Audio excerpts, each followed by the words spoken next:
सकते हो। मैं रमेश जी आपकी जानकारी के लिए ये बता दूं कि बरेली से हम दिखा रहे हैं कांग्रेस जीत रही है, रायबरेली से। जहां तक लखीमपुर खीरी का सवाल है तो उसमें हम दिखा रहे हैं कि अजय मिश्रा टेनी जीत दर्ज कर सकते हैं।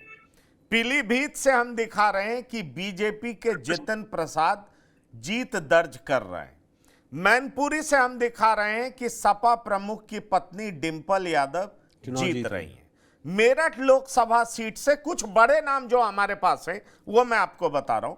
मेरठ लोकसभा सीट से बीजेपी के अरुण गोविल चुनाव जीत रहे हैं। अब आपकी बातों का जवाब पुष्कर चौहान देना चाहेंगे, फिर मैं अनुपम जी के पास जाना चाहूंगा। पुष्कर जी जो इनके कंसर्न है उनका जवाब। मैं सिर्फ रमेश जी से एक बात बहुत मैं इसको नहीं कह रहा हूं कि हम लोग 25 लाख लोगों के पास नहीं गए। हम पूरी प्रामाणिकता के साथ कह रहे हैं कि हमारा ये सर्वे पोल स्टैट और पीपल्स इंसाइट के साथ मिलके पिछले 13 दिन 1 अप्रैल से लेकर 13 अप्रैल के बीच में हुआ है रमेश जी।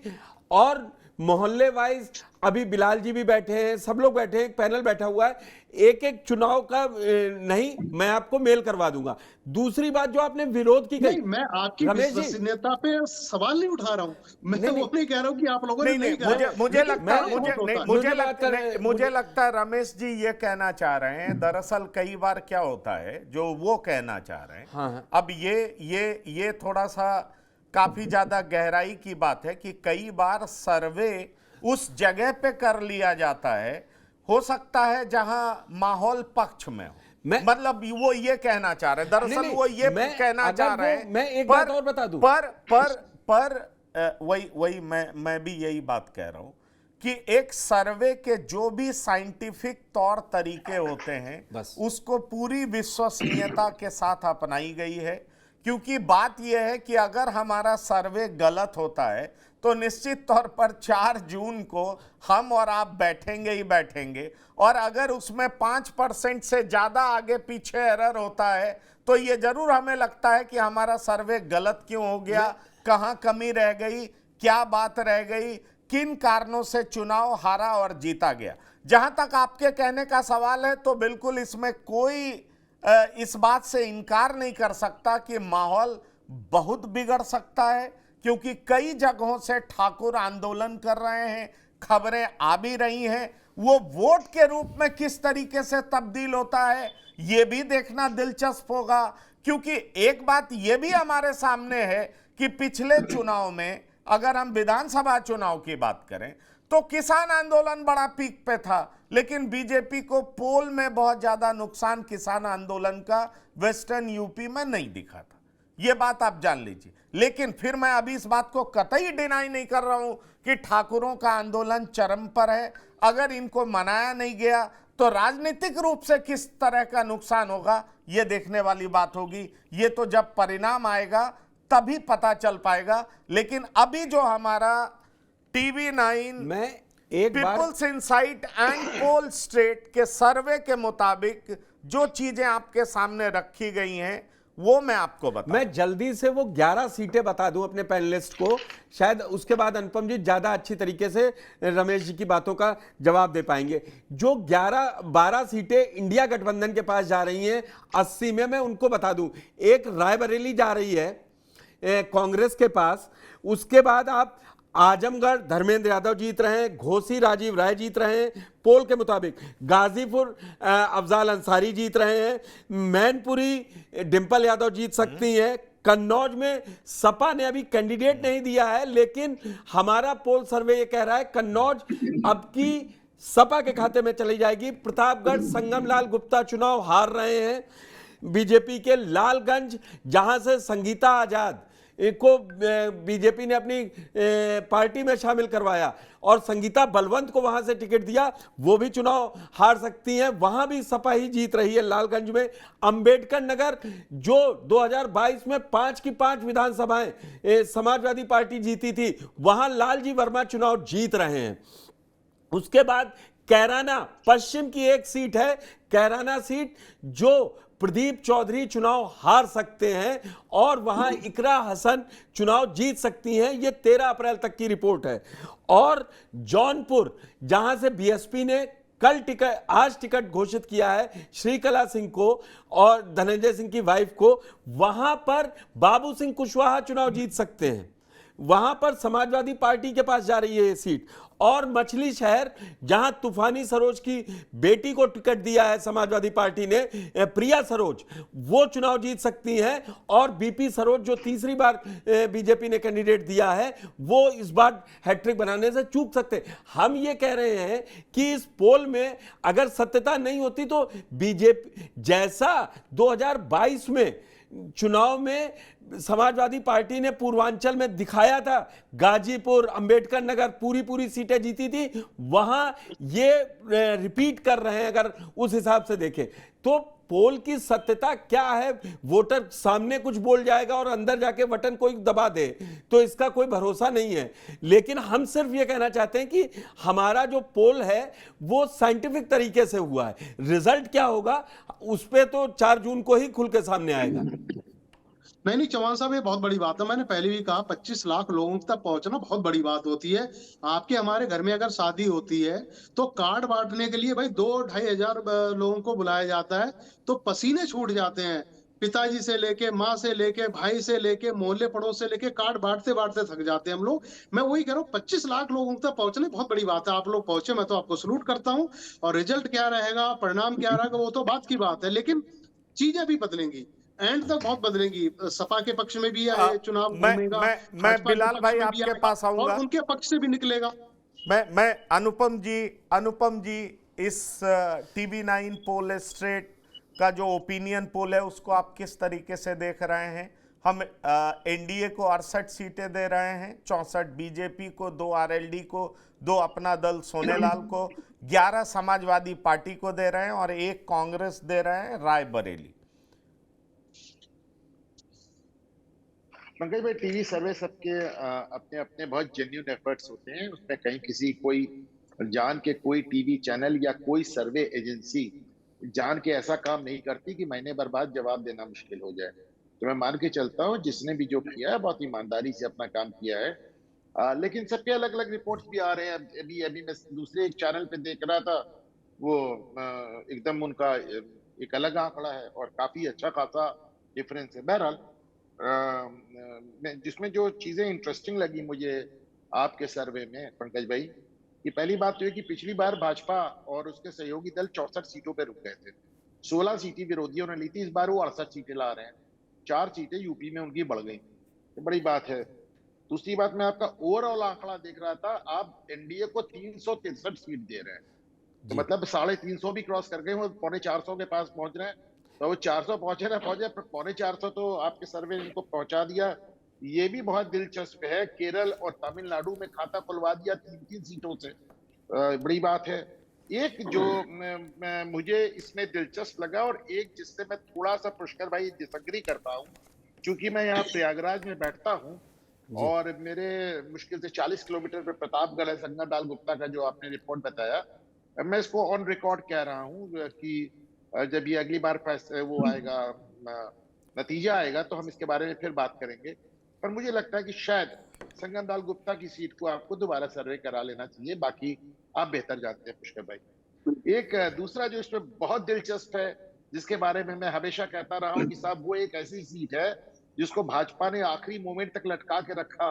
और वो एक सीट, उसके बारे में एक मजाक होता था कि साहब समाजवादी पार्टी में कोई भी सीट बदल सकती है, अखिलेश यादव की भी सीट कैंसिल हो सकती है, डिंपल यादव की भी सीट कैंसिल होती है। सीट एक ही कंफर्म है, फिरोजाबाद, रामगोपाल यादव के लड़के की। और जो 11 सीटें आप सपा को जिता रहे हैं उसमें फिरोजाबाद नहीं है। तो ये नहीं, बदायूं भी नहीं जिता रहे हैं हम, बदायूं भी नहीं जिता रहे हैं। बदायूं तो कभी मैंने जीता सोचा भी नहीं ना। बदायूं तो चचा को हारने के लिए भेजा गया है पुष्कर भाई, बदायूं तो हारने के लिए भेजा गया है। और चचा से गलती ये है कि उन्होंने अपने लड़के का भविष्य दांव पे लगा दिया। बदायूं तो पहले दिन से सब हरा रहे हैं। फिरोजाबाद, जिसके लिए माना जा रहा है रामगोपाल यादव ने समाजवादी पार्टी का एकदम बाजा बजा दिया उस सीट के लिए, और जिसको आखिरी दम तक, आज तक, अभी कल आके उसको डिक्लेयर किया, आखिरी दम तक बीजेपी ने उसको रोक के रखा है कि साहब पहले आपका रिजल्ट कार्ड देख ले, तब हम इसमें कैंडिडेट देंगे। तो मैं देख रहा हूँ कि फिरोजाबाद भी अगर हाथ से निकल रही तो रामगोपाल यादव की सारी मेहनत पे ही पानी फिर जाता है, फिर कुछ बचता ही नहीं है। मैं ज्यादातर जगह आपकी असेसमेंट से कन्विंस हूँ। थोड़ा सा मेरा प्रतापगढ़ में एक वो है, आपसे डिफरेंस ऑफ ओपिनियन है। पर चूंकि आप जमीन पे गए, हो सकता है बेहतर जानते हो आप मुझसे, मेरे पड़ोस में, इसलिए मेरा अपना एक ख्याल आता है। बहरहाल रायबरेली की सीट में अभी तक कैंडिडेट नहीं आया है, कन्नौज की सीट में अभी तक कैंडिडेट नहीं आया है, और बिना कैंडिडेट के आपने सर्वे किया है तो कुछ माहौल देखा होगा आपने पंकज भाई, मैं क्या बताऊं। लेकिन रायबरेली की सीट में एक चीज मैं कहना चाहता हूं पंकज जी, कि अगर देखिए अभी जो माहौल जिसमें आपने सर्वे किया है रायबरेली की सीट पे, वो अभी भी गांधी सेंटीमेंट से जुड़ा हुआ है। तो उस सीट को निकालने के लिए कांग्रेस को परिवार से या एक्सटेंडेड फैमिली से किसी को भेजना हो, कोई टॉम डिक एंड हैरी वहां नहीं चलेगा। अगर आपने वहां पे कोई सस्ता मंजा कैंडिडेट भेज दिया तो फिर दिक्कत आ जाएगी, फिर वहां पे दिक्कत आ जाएगी। इसी तरह कन्नौज की सीट पे भी चले ठीक है, वहां पे भी आप कैंडिडेट आ जाए तो बात करते हैं। बहरहाल लेकिन आपका जो मोटा मोटा असेसमेंट है कि आप भारतीय जनता पार्टी को करीब 450 पहुंचा रहे हैं, आप भारतीय जनता पार्टी को पिछली बार 64 से ज्यादा 68 सीट दे रहे हैं, आप भारतीय जनता पार्टी का केरल में, तमिलनाडु में खाता ही नहीं खुलवा रहे हैं, बड़ी धमक के साथ 3-3 सीटों के साथ खुलवा रहे हैं आप भारतीय जनता, मतलब कुल मिलाकर मुझे लगता है कि एनडीए को आपका सर्वे बहुत सुकून दे रहा होगा पुष्कर। अनुपम जी, हम फिर कह रहे हैं कि हमारी जो पोल साइट, TV9 पोल साइट और पोल स्टेट कंपनी है, उस पे हम खड़े हैं। उन्होंने, हम जमीन पे गए हैं, 25 लाख लोगों का सैंपल लिया है।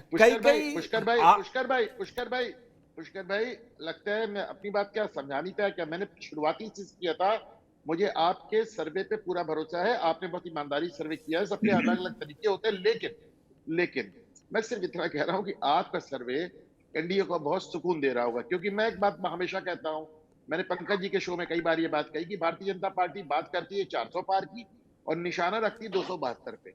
2004 वाला उनको सबक याद है, वो भूलने वाले नहीं है। उनको लगता है कि साहब वो अटल बिहारी वाला हमारे साथ, वो इंडिया शाइनिंग वाला धोखा ना हो जाए, तो बातें वो भले 400 पार की करते हैं, पर वो बस देखे कोई तरह 272 पहुंचे यार, ऐसा ना हो कि 272 से 271 रह जाए। ऐसे में जब आप उनको 450 सीट दिला रहे हैं, तो मैं मान के चलता हूं कि पंकज भाई, देखिए चूंकि आपने पूरे देश की बात की है, तो वो भी मैं क्लियर कर दूं कि हम अपने सर्वे में ये बता रहे हैं कि बीजेपी को 319 सीटें मिल सकती हैं और उनकी सहयोगी पार्टी को 43 सीटें मिल सकती है। मतलब कुल हम 362 सीटें 543 में एनडीए को दे रहे हैं। एनडीए को हम 362 सीटें दे रहे हैं, जबकि इंडिया को 149 सीट दे रहे हैं, और कांग्रेस के खाते में 49 सीटें आ सकती हैं। गठबंधन में शामिल दल 100 सीटों पर जीत हासिल कर सकते हैं।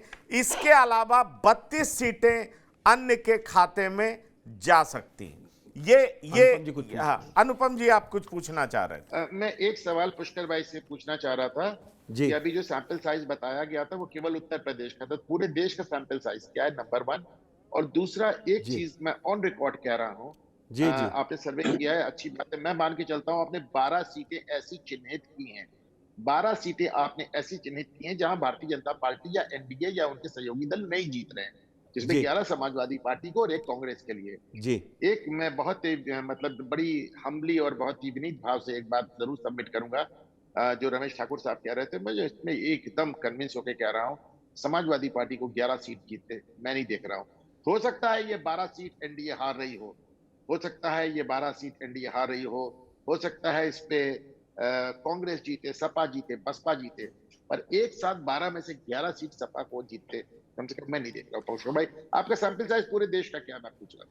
देखिए नहीं मैं इसका जवाब दे दूं, इसमें एक कंफ्यूजन हो गया। हमारा सैंपल साइज पूरे देश में 25 लाख का था और यूपी में 25 लाख का नहीं था। हमारा सैंपल साइज पूरे देश में 25 लाख का था। ये हमारे पास जो डेटा है वो हम आपको बता रहे हैं। यूपी में 25 लाख का नहीं था। उस सैंपल साइज के मुताबिक उत्तर प्रदेश भी एक राज्य है जिसमें जो सीटों का अनुमान है ओपिनियन पोल के हिसाब से, वो हम आपके सामने रख रहे हैं। अभी मेरे सामने डेटा है, उसके हिसाब से मैं आपको बता रहा हूं कि यह काम 1 अप्रैल से 13 अप्रैल तक किया गया है, जिसमें देश भर की 4123 विधानसभा सीटों का सैंपल लिया गया। हाँ बिलाल साहब, आप कुछ कहना चाह रहे हैं? हाँ देखिए पंकज भाई, हम जिस इम्प्रेशन से हमने इस सर्वे को लिया था, हमारी अंडरस्टैंडिंग ये थी कि आप कम्युनिकेट ये कर रहे हैं कि उत्तर प्रदेश में आपको 25 लाख का साइज। नहीं एनीवे हो सकता है मेरे कम्युनिकेशन में प्रॉब्लम रही होगी, लेकिन मैं उसको करेक्ट कर देता हूँ। ये 25 लाख पूरे देश का है। हाँ, अब नहीं, अभी तक यूपी का हम यही मान के चल रहे थे, सिर्फ यूपी का 25 लाख लोगों का सर्वे करवाया था। हम यूपी के हिसाब से चल रहे थे। अब आपने करेक्ट करा कि पूरे देश का है।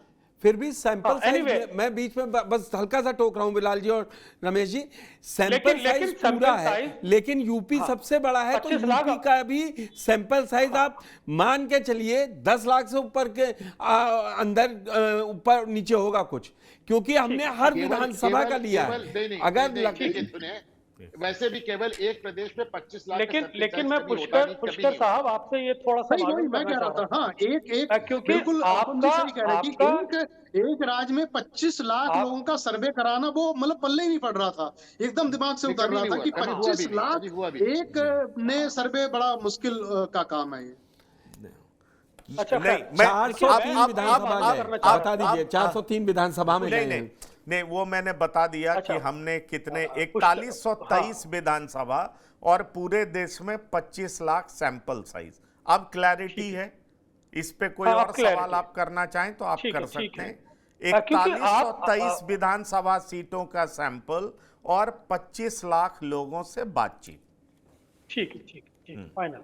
लेकिन मैं ये पूछना चाह रहा था पुष्कर साहब से, मैं ये थोड़ा सा दरियाफ्त करना चाह रहा था, क्योंकि देखिए चुनाव जो होता है वो ग्रेजुअली बिल्डअप करता है, क्योंकि फोकस होकर आप उत्तर प्रदेश पे बात कर रहे हैं, तो उत्तर प्रदेश के अंदर जो 19 को पहला चरण है, उसमें पश्चिम उत्तर प्रदेश की खास तौर से जो 8 सीटें हैं, जिसमें सहारनपुर है, जिसमें नगीना है, जिसमें कैराना है, जिसमें बिजनौर है, जिसमें मुरादाबाद है, जिसमें मुजफ्फरनगर है, जिसमें रामपुर है, जिसमें पीलीभीत है। तो मैं चाहूंगा आप इनके भी हमको डिटेल्स बता दीजिएगा, ताकि हम उससे एक हंच ले सकें